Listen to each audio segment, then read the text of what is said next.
নমস্কার বন্ধুরা, মিষ্টু রান্নাঘরে তোমাদের স্বাগত জানিয়ে শুরু করছি আমার আজকের রেসিপি।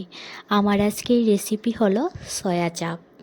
এর জন্য আমি এখানে একটা কৌটো সয়া চাপ নিয়ে নিয়েছি। এখন সয়া চাপগুলি আমি থালায় নিয়ে নিয়েছি। এখন এই সয়া চাপগুলির ভেতরে স্টিকটা ফেলে দিয়ে তারপর আমি ছোট ছোট টুকরো করে কেটে নেব। আমি এই সয়া চাপের রেসিপিটা কিভাবে করছি তা দেখার জন্য তোমরা সম্পূর্ণ ভিডিওটা দেখতে থাকো। আশা করি তোমাদের কাছে ভালো লাগবে। আমি এখানে সবগুলি সয়া চাপের স্টিক খুলে নিয়েছি। এখন আমি এই সয়া চাপগুলিকে ছোট ছোট করে কেটে নেব।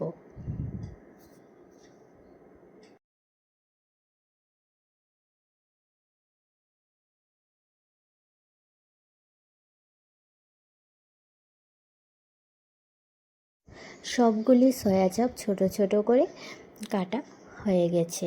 এখন আমি এই সয়া চাপগুলি প্রথমে ভেজে নেব। এর জন্য আমি সয়া চাপগুলি ভাজার জন্য গ্যাসে কড়াই বসিয়ে দিয়েছি।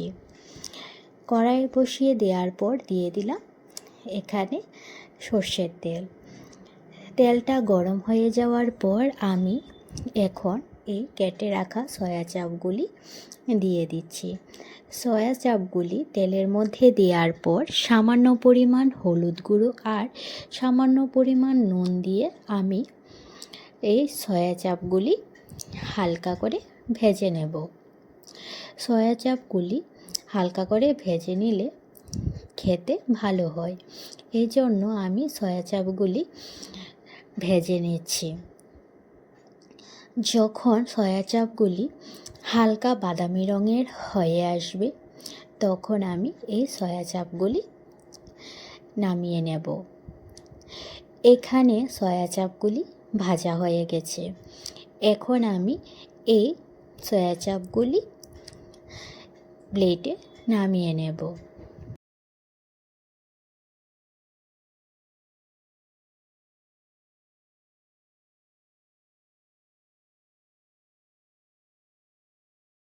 সয়া চাপগুলি প্লেটে নামিয়ে নেওয়ার পর এখন আমি এই সয়া চাপটা বানানোর জন্য একটা মশলা তৈরি করে নেব। এর জন্য এখানে আমি একটা বাটি নিয়ে নিয়েছি। তারপর এই বাটির মধ্যে এখন আমি দিয়ে দিচ্ছি 2 চামচ টক দই। 2 চামচ টক দই দেওয়ার পর এখন আমি এর মধ্যে দিয়ে দেব জিরে গুঁড়ো 1 চামচ, তারপর দিয়ে দিলাম ধনে গুঁড়ো 1 চামচ, তারপর এর মধ্যে দিয়ে দিলাম আদা বাটা 1 চামচ আর দিয়ে দেব লঙ্কা বাটা। এখানে আমি কাঁচা লঙ্কা বাটা 1.5 চামচ দিয়ে দিয়েছি। ঝালটা তোমরা তোমাদের পছন্দ মতন কম বেশি দিতে পারো। তারপর কালারের জন্য এখানে দিয়ে দিলাম কাশ্মীরি লঙ্কার গুঁড়ো। এখন এই টক দইয়ের সাথে সব মশলাগুলি খুব ভালোভাবে ফেটিয়ে নেব। মশলাটা আমার ফেটানো হয়ে গেছে। এখন এই কড়ার মধ্যে যে সয়া চাপগুলি ভেজেছিলাম, বাকি যে তেলটা ছিল তার মধ্যে আমি এখানে দিয়ে দিচ্ছি 1 চামচ ঘি। তারপর ফোড়নে আমি দিয়ে দেব এখানে 2টো শুকনো লঙ্কা, তেজপাতা আর এলাচ, দারচিনি, লং, গোলমরিচ। দেওয়ার পর মশলাটা ভেজে নিয়ে তারপর আমি যে মশলাটা বানিয়ে রেখেছি সেই মশলাটা দিয়ে দেব। মশলাটা দেওয়ার পর মশলার বাটিটা ধুয়ে এখন আমি অল্প পরিমাণ জল দিয়ে দিচ্ছি। জল দেওয়ার পর এখন আমি মশলাটা কষিয়ে নেব। মশলাটা কষানো সময় আমি এখানে দিয়ে দিচ্ছি পরিমাণ মতন নুন আর পরিমাণ মতন হলুদ গুঁড়ো। মশলাটা কিছুক্ষণ কষিয়ে নিয়ে তারপর আমি এর মধ্যে দিয়ে দেব এখানে কাজু বাদাম বাটা। কাজু বাদাম বাটা দেওয়ার পর আমি মশলাটা আরও কিছুক্ষণ কষিয়ে নেব।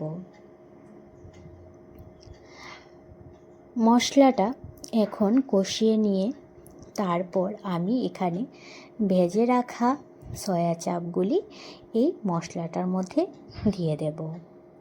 মশলাটা কষানো হয়ে গেছে, মশলা থেকে তেল ছাড়তে শুরু করে দিয়েছে। তারপর এর মধ্যে দিয়ে দিলাম সয়া চাপগুলি।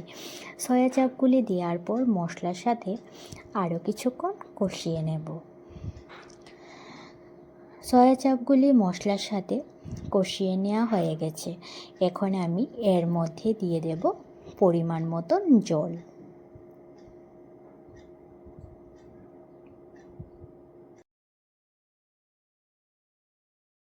এখানে আমি পরিমাণ মতন জল দিয়ে তারপর হালকা নেড়েচেড়ে এই ঝোলটা ফোটা পর্যন্ত অপেক্ষা করব।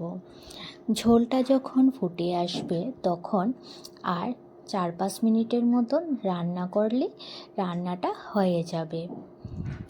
ঝোলটা ফুটে এসেছে, এখন আর 4-5 মিনিট রান্না করে তারপর আমি রান্নাটা নামিয়ে নেব। এখানে আমি রান্নাটা হয়ে গেছে। নামানোর আগে এখানে আমি দিয়ে দিচ্ছি মেথি পাতা বা কস্তুরি মেথি। তারপর কস্তুরি মেথি দিয়ে আমি রান্নাটা নামিয়ে নেব। আমার এই রেসিপিটি তোমাদের কাছে কেমন লেগেছে তোমরা অবশ্যই জানাবে। আর ভালো লাগলে লাইক আর সাবস্ক্রাইব করে দিও। আমার ফেসবুক পেজ মিষ্টু রান্নাঘর, এই পেজটি ফলো করে দিও।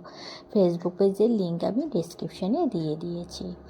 রান্নাটা হয়ে যাওয়ার পর এখন আমি বাটিতে নামিয়ে নিয়েছি। আমার এই রেসিপিটি যদি তোমাদের কাছে ভালো লেগে থাকে তাহলে বাড়িতে অবশ্যই একবার এভাবে বানিয়ে খাবে। আর সম্পূর্ণ ভিডিওটা দেখার জন্য তোমাদের